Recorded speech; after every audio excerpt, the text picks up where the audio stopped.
नमस्कार दोस्तों, आप देख रहे हैं हिंद की ज़मीन। कि दोस्तों जब जैसा कि सभी को पता है कि 4-5 महीने से मुअज्जिम और इमामों की सैलरी नहीं मिली है। इसी को लेकर के चलते हुए तबलीगी जमात के एडवोकेट शाहिद ने कुछ अपनी बात रखी। देखिए क्या है वो बात, क्या वो दिल्ली सरकार से क्यों सवाल कर रहे हैं, क्यों दिल्ली सरकार मुअज्जिम और इमामों की वक्फ बोर्ड के ज़रिए से सैलरी नहीं दे रही। इस पर क्या शाहिद एडवोकेट ने कहा, सुने। आपको मालूम है खामखा नहीं आता हूँ लाइव, कुछ बड़ी वजह होती है तभी मैं आता हूँ। तो आज जो सबसे बड़ी वजह है, इनफैक्ट हमने 3 पॉइंट रखे हैं। एक पॉइंट हमारा है कि केजरीवाल साहब क्या फिर से वही करना चाहते हैं जो उन्होंने पिछले महीने में किया था, 24 मार्च से लेकर के 31 मार्च तक। और दूसरा मसला है कि जो लोग जिनको सैलरी मिलती थी वक्फ बोर्ड के जरिए, इमामों को और मुअज्जिन को, उनकी सैलरी 5 महीने से नहीं मिली है। वो क्यों नहीं मिली है, उसके बारे में चर्चा करेंगे आपसे और गवर्नमेंट को एक्सपोज करेंगे इंशाल्लाह इन दोनों मसलों में। और तीसरा मसला एक है जफरुल इस्लाम साहब का, जो चेयरमैन हैं दिल्ली माइनॉरिटी कमीशन के। और एक चौथा छोटा सा इशू हो गया है कल से जो चल रहा है, उसके बारे में मैं आ जाऊंगा अपने आखिर में।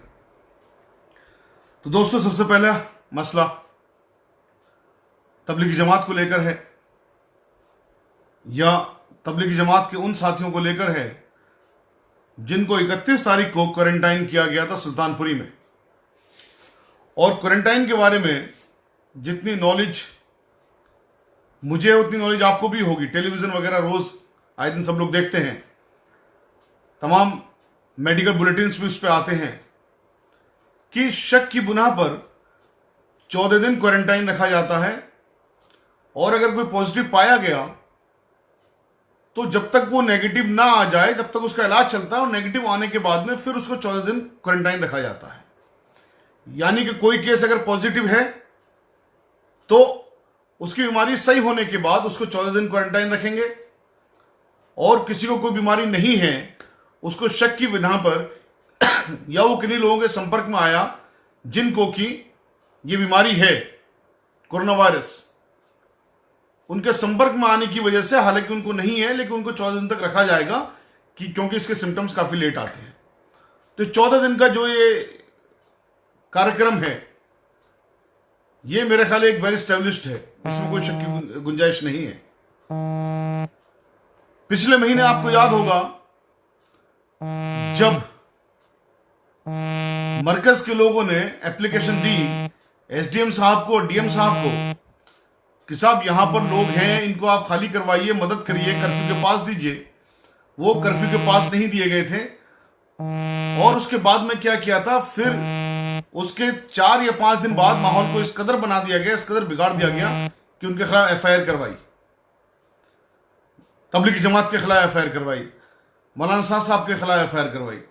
दरअसल मकसद तबलीगी जमात के खिलाफ या मौलाना साहब के खिलाफ एफआईआर करवाना नहीं था, मकसद था पूरे मुसलमानों को कटघरे में लाके खड़ा कर देना, ताकि मुसलमान फिर किसी भी चीज में बोले नहीं, कहीं भी कुछ भी हो जाए, चाहे उनके ऊपर आप कोई सा भी एक्ट लगा दें, कुछ भी कर दें उनके साथ, वो कुछ बोलने वाले ना रहें। उनको आप इतने डिफेंसिव उसमें लाके खड़ा कर दीजिए, कटघरे में लाके खड़ा कर दीजिए, जो कर दिया गया। अब फिर से वही मुकाम दोबारा से आता जा रहा है। दरअसल कल हमारे पास एक चिट्ठी आई व्हाट्सएप पर, जो सुल्तानपुरी में लोग क्वारंटाइन हैं उनमें से एक इब्राहिम साहब हैं। इब्राहिम साहब, उनके 2 साथी हैं अरबाज अली और आदिल अली, इन तीनों के सिग्नेचर हैं उस चिट्ठी में। और चिट्ठी लिखी थी उन्होंने गवर्नर साहब को, हेल्थ मिनिस्टर साहब को, जो नेशनल हेल्थ मिनिस्टर है यूनियन के, हर्षवर्धन साहब, और दिल्ली के भी जो हेल्थ मिनिस्टर हैं उनको, केजरीवाल साहब को, सबको चिट्ठी लिखी। वो चिट्ठी का जो मजमून है वो जरा सा मैं आपको संक्षेप में बताऊंगा, और उससे आपके, मेरा ख्याल यह है कि आप लोगों के दिमाग की बत्ती जलेगी, और जब आपके दिमाग की बत्ती जलेगी तो फिर आप इनका भी हाल वही कर देंगे जो आप लोगों ने हाल किया इस सांप्रदायिक मीडिया का। मुझे इस यकीन के साथ मैं आप लोगों के सामने ये चीज बता रहा हूं। वो चिट्ठी में ये लिखा हुआ है कि 31 तारीख को हमें क्वारंटाइन किया गया। 31 मार्च को क्वारंटाइन का टाइम होता है 14 दिन का। चूंकि हमारे इलाके में, इब्राहिम साहब लिखते हैं, मंगोलपुरी में वो रहते हैं, कि हमारे इलाके में एक जमात आई हुई थी। हमने इन्फॉर्म किया सरकार को कि सब जमात आई हुई है, तो उन्होंने हमें क्वारंटाइन में रख दिया सुल्तानपुरी में, DDA फ्लैट्स में, T4 में। और यहां पर ना सिर्फ उनकी उस जमात को रखा, बल्कि जमात से रिलेटेड ज्यादातर लोगों को, यानी 750 लोग, 750 750 लोग जो जमात से रिलेटेड हैं, क्वारंटाइन में सुल्तानपुरी में रखा गया, जिसमें विदेशी भी हैं, देशी भी हैं। यह 31 मार्च या 1 अप्रैल 2 अप्रैल को यहां पर भेजे गए। किन लोगों को भेजा गया? जिनको कोई भी बीमारी नहीं थी, लेकिन वो तबलीगी जमात से रिलेटेड थे, उनको क्वारंटाइन सुल्तानपुरी भेजा गया। या जिन लोगों की बीमारी सही हो गई इलाज के बाद, फिर उनको क्वारंटाइन भेजा गया। अब हद यह है कि 31 मार्च से आज 30 अप्रैल आ गई, यानी कि 31 दिन हो चुके हैं। अभी तक भी इन लोगों को क्वारंटाइन सेंटर से अपने घर जाने की इजाजत नहीं दी गई है। मैंने जब उनसे फोन करके पूछा कि SDM साहब नहीं आते हैं क्या, DM साहब नहीं आते हैं क्या, आपने उनसे क्यों नहीं दरखास्त करी कि भाई आपके क्वारंटाइन का टाइम पूरा हो गया, 14 दिन का होता, आपको 31 दिन हो गए। तो उन्होंने बड़ी विचित्र बात की, बहुत दुख भरी बात एक कही कि साहब यहां पर SDM साहब भी आते हैं, DM साहब भी आते हैं। SDM साहब कहते हैं DM साहब करेंगे इस पर ऑर्डर, और DM साहब कहते हैं कि उनको ऊपर से ऑर्डर नहीं आए हैं। ऊपर से यानी किसके? केजरीवाल साहब के ऑर्डर नहीं आए हैं।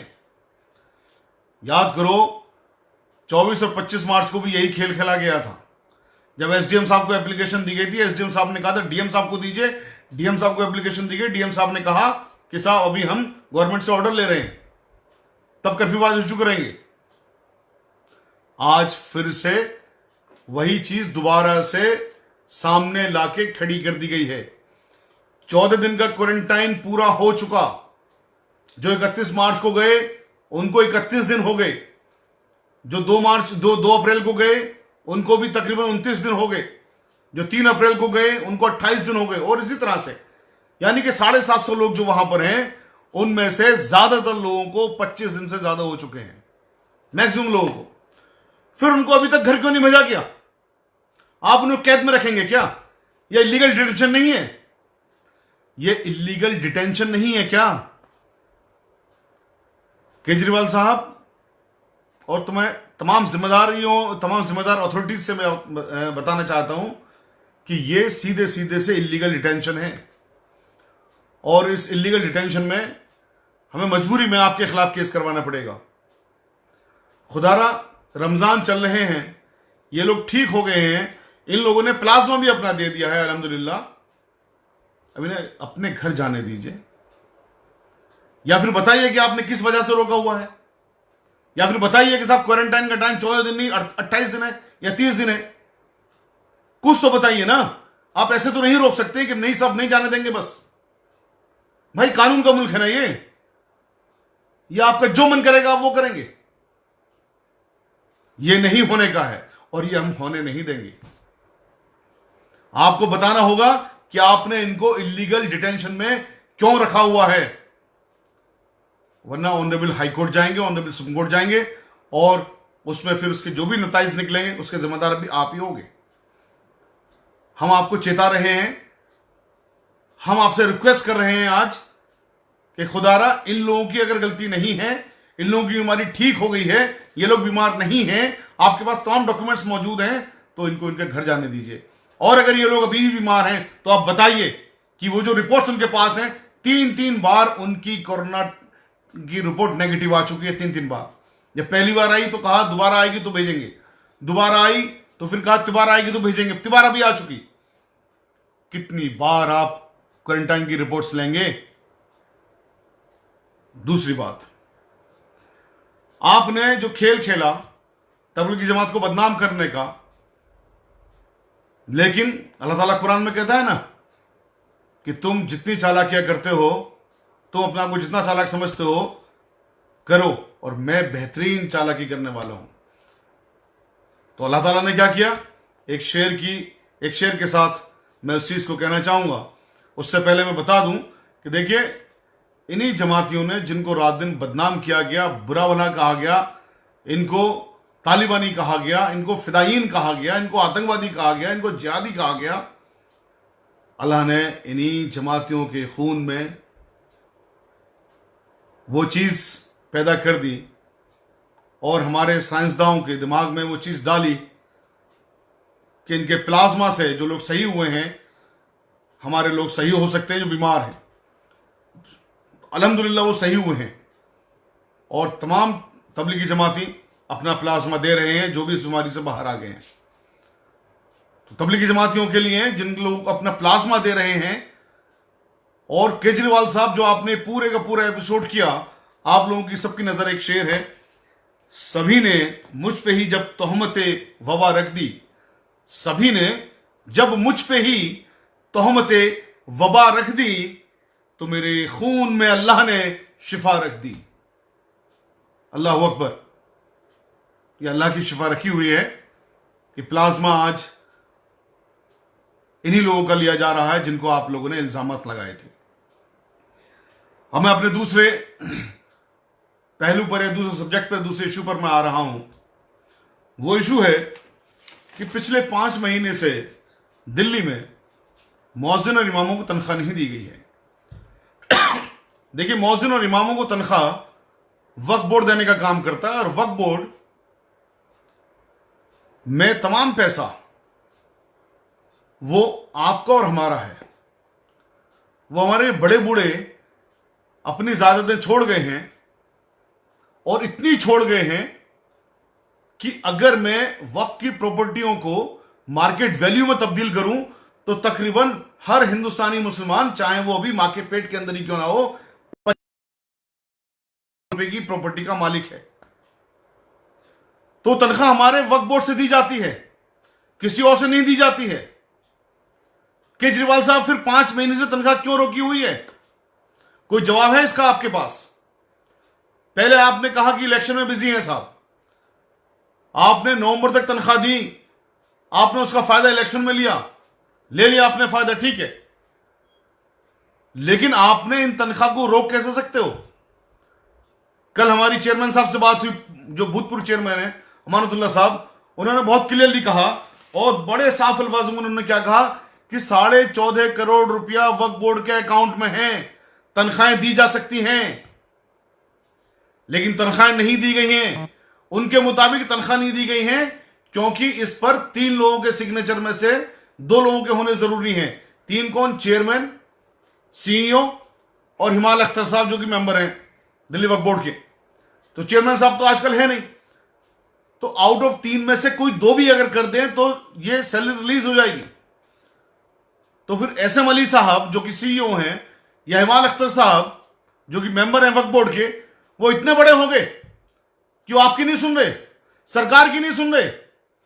अगर केजरीवाल साहब चाहेंगे इस चीज पर कि इनको तनख्वाह रिलीज हो, तो बताइए सीईओ साहब की हिम्मत हो जाएगी फाइल को सिग्नेचर ना करें, या हिमाल अख्तर साहब की हिम्मत हो जाएगी फाइल को सिग्नेचर ना करें?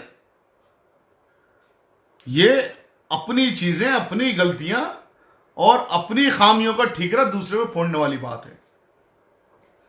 केजरीवाल से भी आपकी मिनिस्ट्री, आपकी जिम्मेदारी है, आप चीफ मिनिस्टर हैं यहां के दिल्ली के, आप अलग नहीं कर सकते कि साहब एसएम अली साहब सिग्नेचर नहीं कर रहे हैं।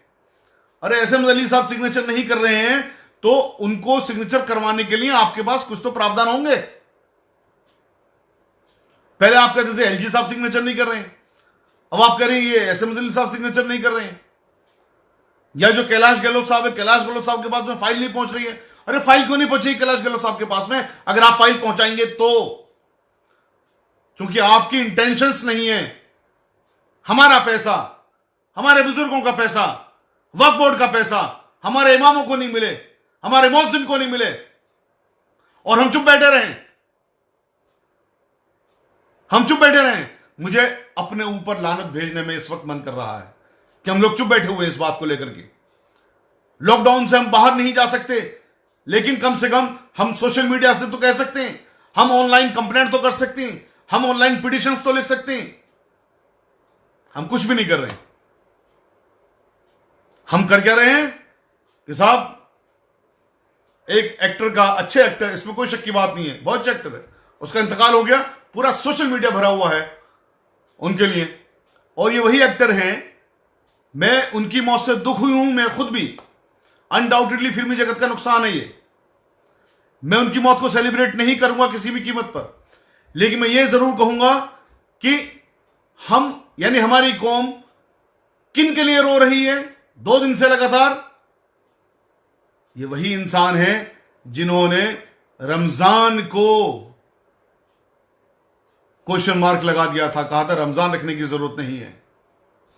ये वही साहब थे जिन्होंने कुर्बानी की अपोजिशन की थी, और इस कदर अपोजिशन की थी इन्होंने, फिर उसके बाद में इन्होंने मुहर्रम की अपोजिशन की, और इस कदर अपोजिशन की कि 2 साल तक कौम को, इस मुल्क की कौम को, इन जो हेट मॉन्गर्स हैं उनसे लड़ना पड़ा। इनके द्वारा जो इशू क्रिएट किए गए थे उसकी वजह से, जब इन हेट मॉन्गर्स ने कहा कि इरफान खान साहब तो मुसलमान है ना, वो ये बात कहते हैं कि रमजान के बारे में आपको दोबारा सोचना चाहिए, कुर्बानी के बारे में आपको दोबारा सोचना चाहिए, मुहर्रम के बारे में आपको दोबारा सोचना चाहिए, तो आप क्यों नहीं सोचते हो?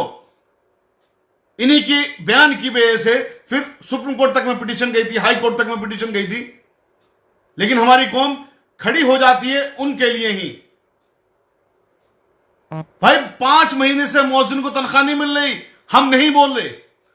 क्वारंटाइन में 31 दिन से लोग बंद हैं वहां पर, हम नहीं बोल रहे। और अभी जफरुल इस्लाम साहब ने एक ट्वीट किया था जिसमें उन्होंने ये कहा था कि हिंदुस्तानी मुसलमान अगर मुस्लिम जगत के पास चले गए या अरब जगत के पास चले गए कंप्लेंट करने, तो फिर क्या होगा? हम जफरुल इस्लाम साहब के स्टेटमेंट को सही माने या ना माने वो एक अलग बात है, लेकिन मीडिया ने क्या दिखाना शुरू कर दिया कि जफरुल इस्लाम साहब जैसे देशद्रोही हैं, देशद्रोह का उन्होंने बयान दे दिया।